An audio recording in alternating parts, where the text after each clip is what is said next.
आज हम कक्षा 11 का बीए का छठा चैप्टर पढ़ने जा रहे हैं। धंधा की व्यवस्थाओं के स्वरूप के पार्ट 2 पार्ट 1 पढ़ चुके थे कि धंधा में किस तरह की व्यवस्था की जाती है, उसके बारे में आज हमको पढ़ना है। तो चलिए स्टार्ट करते हैं प्रस्तावना से। व्यक्ति मालिकी साझेदारी कंपनी के तीनों धंधा की व्यवस्था के रूप में स्वरूप में के बावजूद भी उनके प्राथमिक उद्देश्य लाभ होता है।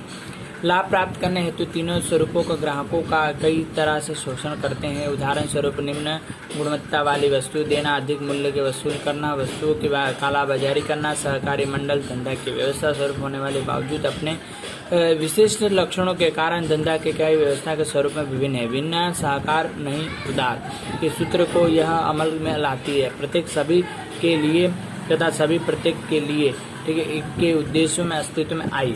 मतलब क्या होता है कि व्यक्तिगत मालिकी, कोई एक मालिक हो, चाहे मिलकर के साझेदारी, चाहे कंपनी है, सबका उद्देश्य है कि हमको लाभ कमाना है, पैसा कमाना है।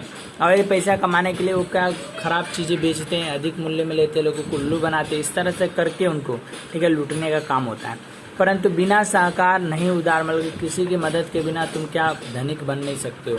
तो आपको कंपनी को चाहे ग्राहकों को आपको अच्छी चीज़ें वस्तुएं बेचनी है, ठीक है। इसके अस्तित्व में बहुत सारी कंपनियां शुरू की गई जो सिर्फ सेवा के उद्देश्य से कार्य करती थी। तो उसके अंदर हम देखें पहले तो सहकारी मंडल का क्या अर्थ होता है उसके बारे में मैं आपको बताता हूँ, ठीक है।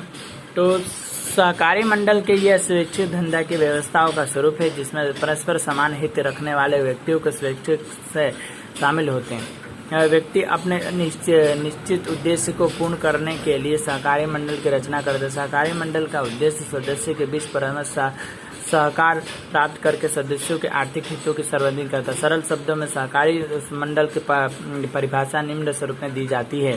सहकारी मंडल एक ऐसा धंधा की व्यवस्था स्वरूप है जिसमें व्यक्ति अपने आर्थिक हित का संवर्धन करने के लिए समानता के स्तर पर स्वैच्छिक रूप से शामिल हो।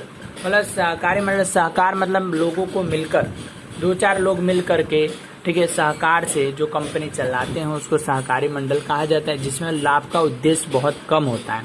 और जो व्यक्ति अपने इच्छा के अनुसार इसके अंदर जुड़ना चाहे, कोई बुलाता नहीं है और कोई आते नहीं है, अपने इच्छा के अनुसार जो व्यक्ति इसके अंदर जुड़ना चाहता है उसको सहकारी मंडल के रूप में क्या गिना जाता है, ठीक है। अब इसके लक्षणों के बारे में पढ़ लेते हैं कि लक्षण कौन कौन थे। पहले स्वैच्छिक मंडल, इसमें क्या है, जो कर्मचारी अपने शिक्षा के अनुसार मंडल के अंदर, मतलब इसके अंदर जुड़ना चाहता है उसको स्वैच्छिक मंडल के रूप में गिना जा सकता है। दूसरा, सरल स्थापना विधि। इसकी जो स्थापना विधि बहुत सरल मानी जाती है। इसके अंदर क्या, कम से कम 10 व्यक्ति मिलकर के सहकारी मंडल स्टार्ट करते हैं। इसमें क्या, मंडल के रजिस्टर के मुख्य मंडल की पंजीकरण करवाना पड़ेगा, कि इसका पंजीकरण करवाना पड़ता है, कानून से क्या परमिशन लेनी पड़ती है। सदस्यों की समानता, इसमें जितने भी सदस्य, तो कोई छोटा कोई बड़ा नहीं, तो सब मिलकर के एक समान काम करते हैं, ठीक है। आगे चौथा बन अलग व्यक्तित्व। इस सहकारी मंडल के क्या, सहकारी मंडल के पंजीकरण होने से उसके सदस्य के अलग कानून के एक व्यक्तित्व प्राप्त है। सदस्य पदों की प्राप्ति सदस्य पद के अंत में होने वाले अस्तित्व में कोई प्रभाव नहीं पड़ता। इसमें क्या, उसमें अलग अस्तित्व पड़ता है, इसके अलग ही अस्तित्व में क्या ये बाहर आती है, ठीक है। ना व्यक्तिगत ना साझेदारी की होती है। सहकारी मंडल सहकार से क्या काम करने का कार्य चलता है।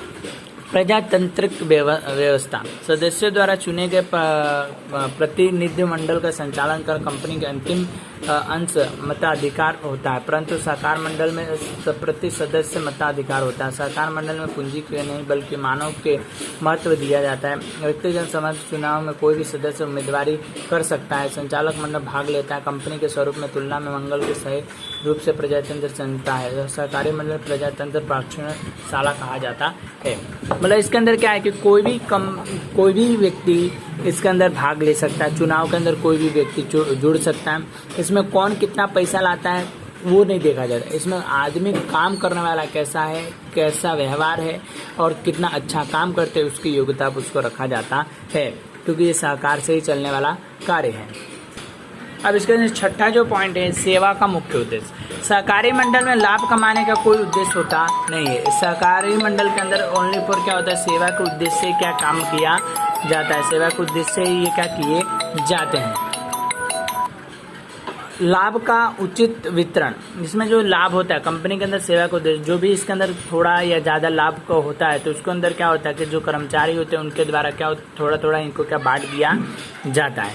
ठीक है, समान भाग में इसको बांट दिया क्योंकि समाज के उद्देश्य के लिए होता है। ठीक है, इसके अंदर डिविडेंड दिया था, डिविडेंड जब कंपनी को लाभ होता है तभी क्या इस प्रकार का डिविडेंड देने का कार्य किया जाता है। अंश का अल्प मूल्य, सहकारी मंडल का अंश का मूल्य कम होने के कारण कम आय वाले व्यक्ति की अंश खरीदी मंडल के सदस्य बनाते हैं। कई बार अंश की रकम एक बार चुकाने के बजाय हफ्ते से चुकाए। अंश मंडल क्या था, हफ्ते हफ्ते पे क्या पैसा चुकाता है, जो पैसा दिया होता है पैसे के हफ्ते हफ्ते पे करके उसको क्या चुका दिया जाता है।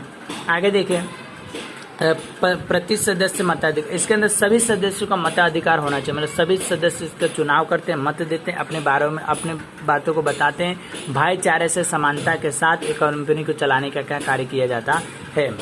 राजनीतिक तथा धर्म के अल्पित संस्था, इसमें किसी भी प्रकार की राजनीति नहीं होती, कोई भी धर्म का विवाद नहीं होता, अब एक धर्म के साथ मिलकर के सब काम करते, कोई जाति पाति का भेदभाव किया जाता नहीं। असीमित सदस्य की संख्या, इसके अंदर अधिक से अधिक व्यक्ति इसके अंदर जुड़ सकते, कोई भी सीमा इसमें रखी जाती नहीं है, सीमा के अंदर ये अनियंत्रित रूप से क्या काम कर सकते हैं। आज के लिए सिर्फ इतना है, कल हम आगे इसके लाभ पढ़ेंगे।